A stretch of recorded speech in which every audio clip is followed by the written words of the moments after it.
ruim. A Bíblia fala isso. Salomão sabiamente afirmou: não te apresses o teu espírito a irar-te, porque a ira abriga no meio dos tolos. Quem facilmente se ira fará doidices. Então a gente tem que tomar cuidado com às vezes as circunstâncias nos levam a irar. E a Bíblia nos adverte que a gente venha irar, né? Mas não pequeis, né? Muitas vezes a gente ira e quer que seja da nossa força, quer fazer acontecer. A gente tem que pedir a Deus domínio próprio, controle, sabedoria para reagir naquela situação. Nabal, ele era um homem ingrato, porque Davi tinha ali feito o tosquejo nas ovelhas, né? E o que ele fez? Ele quis humilhar. E o que muitas vezes a gente faz com as pessoas que estão ao nosso redor? Às vezes as pessoas ajudam a gente e a gente tem questão de humilhar aquelas pessoas, a gente não reconhece. Muitas vezes, muitos de nós já passamos por humilhação. E isso fere o sentimento, né? Fere a alma. E que a gente não venha ser uma pessoa egoísta, egocêntrica, que pensa só em nós mesmos e humilhar as pessoas. Humilhar, gente, qualquer coisa é humilhar. Ontem, meu filho pegou e postou uma foto no status, ele é barbeiro, e ele colocou o rapaz, o antes e o depois, e ele escreveu assim: entrou aqui como um mulambo e saiu aqui como outra palavra elogiando, esqueci. Aí na mesma hora eu mandei para ele, eu falei assim: se eu fosse seu cliente, eu jamais voltaria a sentar na sua cadeira.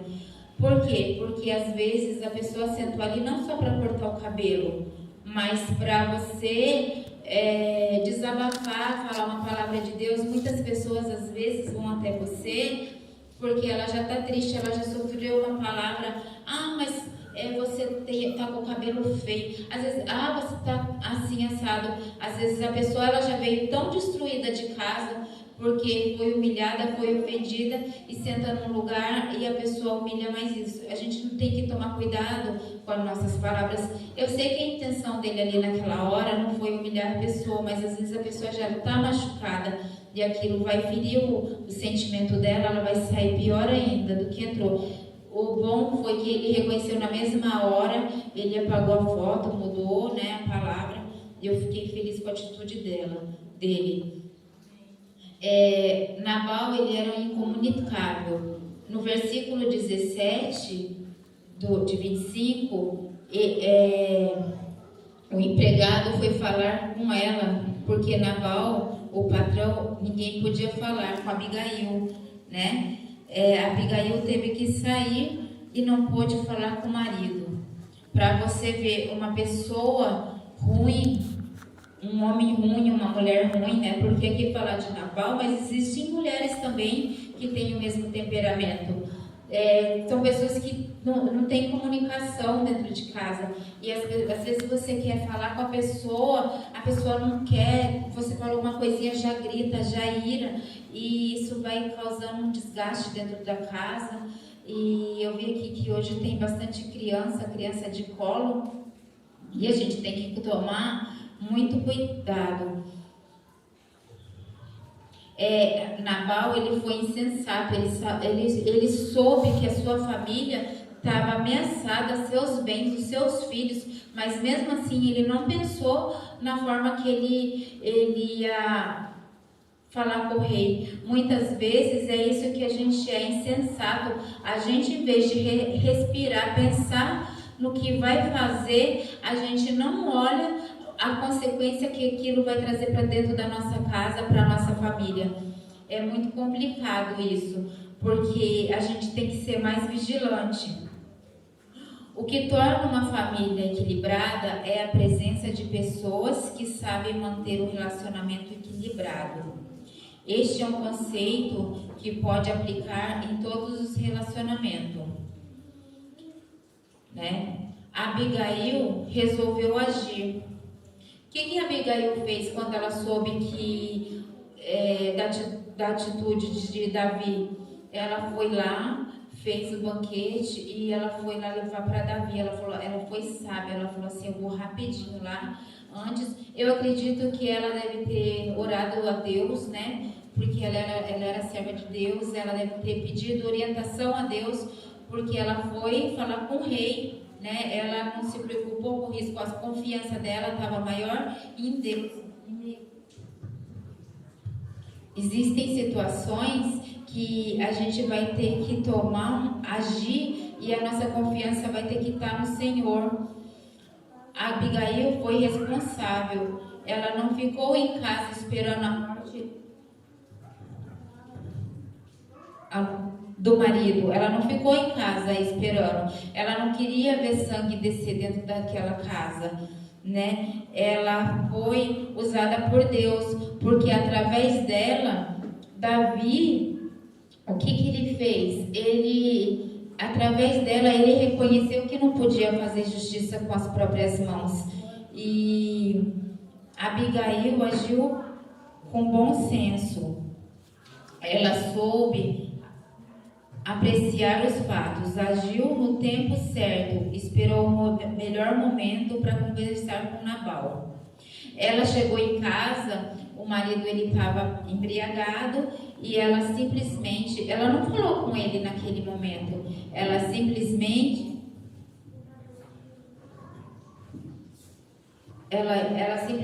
esperou que ele acordasse no outro dia para falar com Nabal. Muitas vezes, quem aqui já passou por situação, não sei, eu passo, né, na família com pessoas que não estão dentro da presença de Deus, espera acalmar. Às vezes o filho chega do baile, da rua, né, o marido do bar, várias situações assim, a qual eu já tive que presenciar desde criança, mas a minha mãe, ela falava assim para mim: sorria, fazer desse jeito, e não fala nada. E eu cresci num lar destruído, um lar totalmente destruído por Satanás, mas Deus, ele já tinha um plano na minha vida. Com 16 anos eu tentei o suicídio. Com 2 anos meu pai chegou bêbado e tentou me matar com um soco. Eu estava no carrinho, minha mãe sempre me contou isso. Depois de grande, ele foi me dar um soco e ela entrou na frente, porque ele foi usado por Satanás. Ninguém agride um filho, uma filha, uma mulher se Satanás não estiver por trás. Ninguém em sã consciência faz isso. Mas o Senhor, ele já tinha um plano na minha vida que se cumpriu, que é hoje eu estar aqui pregando a palavra do Senhor, dizendo que Ele é bom. Amém. Deus, ele é maravilhoso em tudo que faz, né? Então, a gente aprende aqui com Abigail e Nabal coisas que a gente tem que tomar como experiência para fazer e coisas que nós não devemos fazer. Nós não podemos esquecer da nossa saúde emocional, física e espiritual. Aqueles que estão ao nosso redor está intimamente ligado ao cuidado que temos para com ela. Muitas vezes, eu vou falar por mim, a gente que é mãe e tem filho pequeno, a gente tem que tomar cuidado com as nossas palavras ou choradeira perto de criança, porque a criança, ela vai crescer com aquilo e não é saudável isso. Então, a gente tem que tomar cuidado. Quando a Abigail foi falar com Nabal, que ela esperou, já pensou o que ia acontecer se ela tivesse falado com ele bêbado, embriagado? Poderia ter acontecido coisas terríveis ali, mas ela não fez isso, ela foi sábia. E a gente tem que pedir a Deus sabedoria dentro do nosso lar para falar com mansidão, porque a Bíblia, ela fala assim que a mulher sábia é edifica o lar. Ela não fala que o homem sábio é edifica o lar. Deus deixou esse papel para nós mulheres, e que nós somos ajudadoras do esposo. A gente está vivendo em momentos difíceis e que há inversão de valores. A mulher que ela taca na cara do marido porque ela ganha um pouco mais, ela acha no direito dela gritar, dela dar a última palavra. o abuso de autoridade porque ele é meu filho, ele tem que ser do meu jeito. Não, não é assim. A gente tem que aprender a conversar. Eu cometi vários erros na minha vida que eu tenho que... Hoje eu me sinto até, muitas vezes, peço perdão para Deus por causa de falhas que eu cometi. Quem ama, respeita. E quando você respeita alguém, você está se colocando na posição de ser respeitado. Muitas vezes nós queremos ser respeitado, mas a gente não quer se dar o respeito. E isso é um grave erro. A gente não pode cobrar de alguém aquilo que a gente não é capaz de dar. O respeito é uma consequência do amor. Quem ama, valoriza as pessoas e trata com dignidade. Então, a gente tem que ver o nosso conceito, né? Se a gente diz que ama e não tem respeito, tem alguma coisa errada aí, né? Então, a gente tem que ser um pouco mais maleável, porque a gente tem vivido tempos difíceis e a gente tem que entender que os dias têm deixado a gente com nervos aflorados, as situações estão deixando a gente assim, vamos dizer, meio desequilibrado, né? Se a gente não cuidar do nosso emocional, deixar que Deus trabalhe na nossa mente, a gente faz tudo errado, porque o nosso emocional anda muito abalado por causa das situações que nós temos vivido no dia a dia. Então, o respeito elimina agressões verbais, emocionais e físicas, né? Eu vou ler aqui uma passagem do livro Mente, Caráter e Personalidade. Os que desconcedem a tal linguagem hão de experimentar a vergonha, perda de respeito próprio e de confiança para si, e terão amargo remorso e desonroso por se haverem permitido perder o domínio e falar dessa maneira. Quão melhor seria se nunca se proferissem palavras dessa natureza. Quanto melhor havia de ser o possuir do óleo da graça no coração, ser capaz de passar por toda a reprovação e suportar todas as coisas com mansidão e paciência cristã. Isso aqui é muito forte, né, irmãos? Suportar tudo com mansidão e paciência. É uma coisa muito difícil para a gente suportar. Mas com Deus a gente suporta tudo. A gente chora, a gente geme, mas a gente consegue suportar. Você não é o único que está passando um momento difícil. A gente às vezes pensa assim, mas fulano ali não está desempregado, não está passando necessidade, só que também às vezes ela está com o marido em adultério, filho nas drogas. Será que nós suportaríamos isso? E às vezes, será que você quer trocar o teu fardo com o do vizinho? O único que quer trocar o fardo com o nosso é Jesus Cristo. Porque a gente fala assim, nossa, eu não suportaria a luta de tal pessoa. Deus dá a cada uma medida. Se Ele está permitido você passar por algo, é porque Ele sabe que você é capaz de suportar. Não permitais que escape de vossos lábios nenhuma palavra de mau humor, avareza ou ira. A graça de Cristo espera vosso pedido. Seu espírito domina-vos o coração, a consciência, presidindo palavras e atos.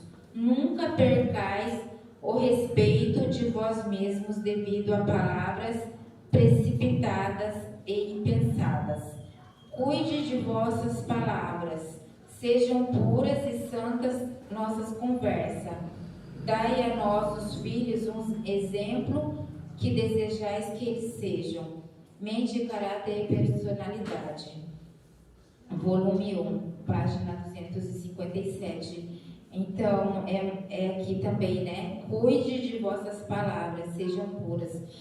Muitas vezes nós estamos aqui na igreja, né? Pode ver o Fabrício assim, né? Fala assim, nossa, que casal bonito. Mas como que é dentro do nosso lar? Como que é dentro do seu lar? O que seus filhos eles estão vendo dentro do seu lar? O que o seu vizinho está presenciando? Essa semana eu passei na rua, uma mulher ela gritava que nem louca com uma criança desse tamanho aqui, desse bebezinho de colo. Como que fica a mente dessa criança? A gente levou um susto, eu e minha prima. É uma sequela que a gente deixa que depois é incurável, só Deus para curar. E depois a criança se revolta e a gente não sabe o que eu fiz, onde eu errei. É só a gente olhar lá atrás, onde a gente errou. Tem coisas que a gente tem que ir lá atrás, vou buscar porque a gente deixou cair e a gente se esqueceu. Quem ama, perdoa, não pune. A convivência sempre traz desgaste. Parece incrível, mas as pessoas, muitas vezes, parece incrível, mas as pessoas que muitas vezes mais magoamos são aquelas que dizemos que amamos. Isso é uma realidade. Perdoar é uma escolha que precisamos fazer todos os dias. Porque sempre haverá decepção e mau entendimento.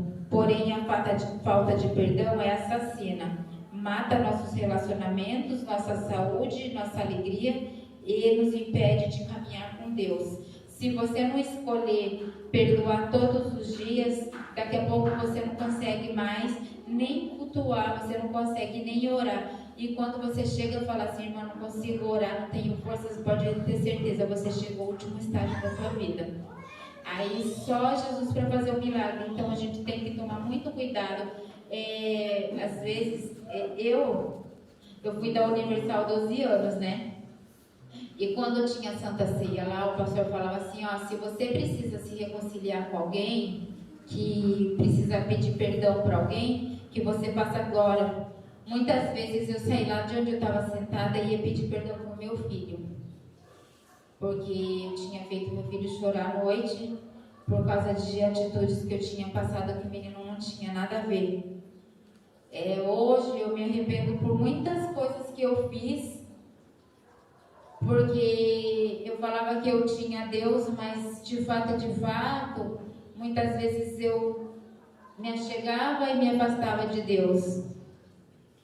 Aquele que não é misericordioso com os outros mostra não ser participante da graça perdoadora de Deus. No perdão de Deus, o coração do perdido é atraído ao grande coração do infinito amor.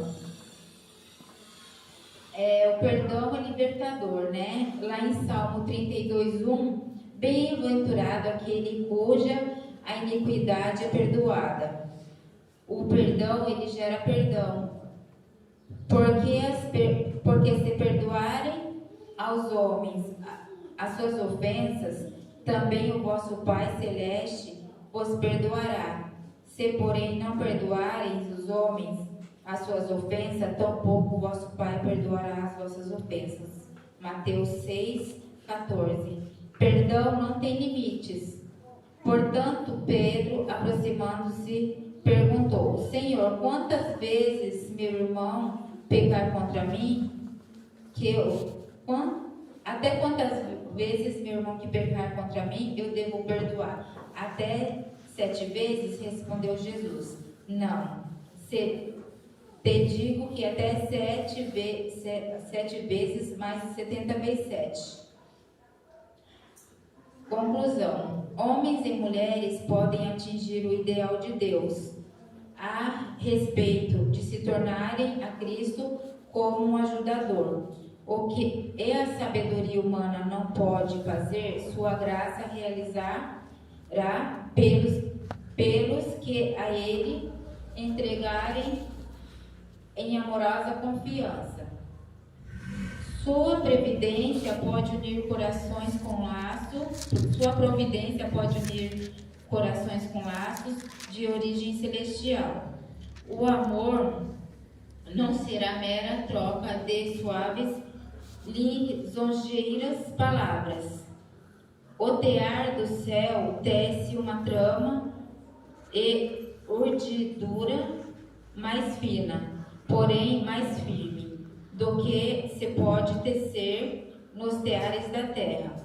O resultado não é um tecido débil, mas sim capaz de resistir fadigas e provas. Coração unir-se-á a coração, nos áureos vínculos de um amor que é perdurável, a ciência do bom viver. Quando permitimos que Deus dirija nossos relacionamentos afetivos, sociais, encontramos real sentido para a vida, que é feliz e promover fidelidade, que é ser feliz e promover felicidade para outras pessoas. Se está faltando amor em sua vida, Deus pode restaurá-lo. Eu queria falar aqui a respeito da minha vida, só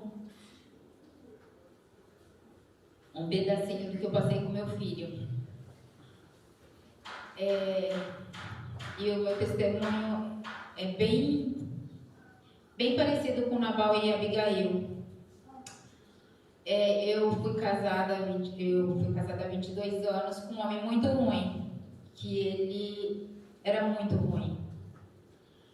E eu tentava ser sábia da minha maneira.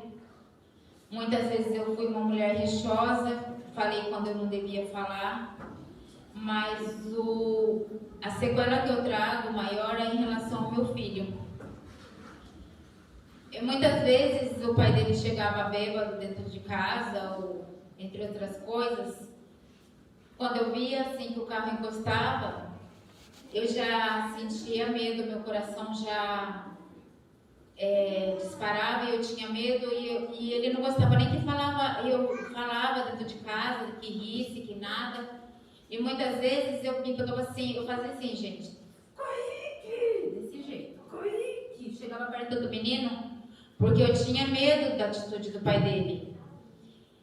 E assim, eu não sei como é o relacionamento de vocês dentro da casa de vocês, porque eu nem conheço nenhum de vocês aqui. Mas o Senhor conhece. Mas eu queria pedir aqui para vocês, cuidado com a reação que vocês têm por medo do homem.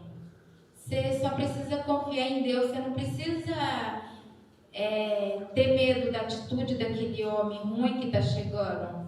A Abigail, acredito eu, que em nenhum momento ela deve ter temido o esposo ruim que ela tinha, porque senão ela não iria até Davi, né? Tentar apaziguar a situação. Às vezes a gente coloca... Como que as pessoas elas estão te vendo? Eu me casei com o Fabrício apareceu na minha vida, né? Eu era simpatizante da Igreja Adventista. Ele é um homem muito calmo, muito calmo. E o que mais me alegra ouvir hoje das pessoas é que... Nossa, como que você mudou depois que você conheceu esse homem? Como que você é calma? E olha que eu sou agitada. Ontem eu conversei com uma pessoa pelo telefone. A pessoa falou assim, calma, você está muito ansiosa, você está agitada. Mas eu não estava. Como que as pessoas elas têm nos visto? O que a situação que você está vivendo está causando em você, não somente em você emocional, como nas pessoas que estão dentro da tua casa? O que Deus vai cobrar da gente? Ele nos deu um filho para amar e às vezes a gente está tão preocupada com o que o marido está fazendo, com a forma que a gente está sendo tratada, que a gente esquece do mal que a gente está fazendo para aquele bem mais precioso. E eu tinha que falar isso porque tem muitas crianças aqui. A gente tem que poupar nossos filhos hoje, e só que tem uma esperança para a mudança de vida de vocês, para a minha vida. O Senhor falou assim que Ele mesmo ia preparar um céu e a gente não ia chorar mais. E eu achava assim que eu ia viver eu falava assim, Senhor, nada vai mudar para mim, eu nunca vou ser feliz. Como eu falei aqui, com 16 anos eu tentei o suicídio e depois eu vim para Cubatão. Continuei uma vida infeliz, uma vida sem Cristo, né? Vendo todo mundo na minha família se autodestruir, se agredir porque não tinha Deus. Às vezes a gente quer rodear o mundo, igual está tendo o evangelismo, vai começar amanhã. Você está tão preocupado em salvar um vizinho, uma pessoa que está ali, a gente tem que salvar, mas será que você está pensando em salvar a tua casa? Quantos da sua família já reconheceram a Cristo? Eu só tive uma tia que ela morreu em Cristo. Estou falando de pessoas que não nasceram no Evangelho. Meu filho, a primeira vez que ele foi pregar, a minha outra tia aceitou Jesus. Depois de um mês ela faleceu. Eu acredito que ela deve ter tido encontro com Deus, né? Mas quantos de vocês têm reconhecido a Cristo? Você tem salvado a sua casa de que maneira? Você pede oração, participa de um grupo de oração, mas e as suas atitudes? Está mostrando confiança para o seu filho? Será que quando eu ficava com aquele medo todo daquele homem agressivo, eu estava mostrando que ele podia confiar em Deus? Porque a minha confiança não estava em Deus. Será que é isso que nós estamos passando para os nossos filhos?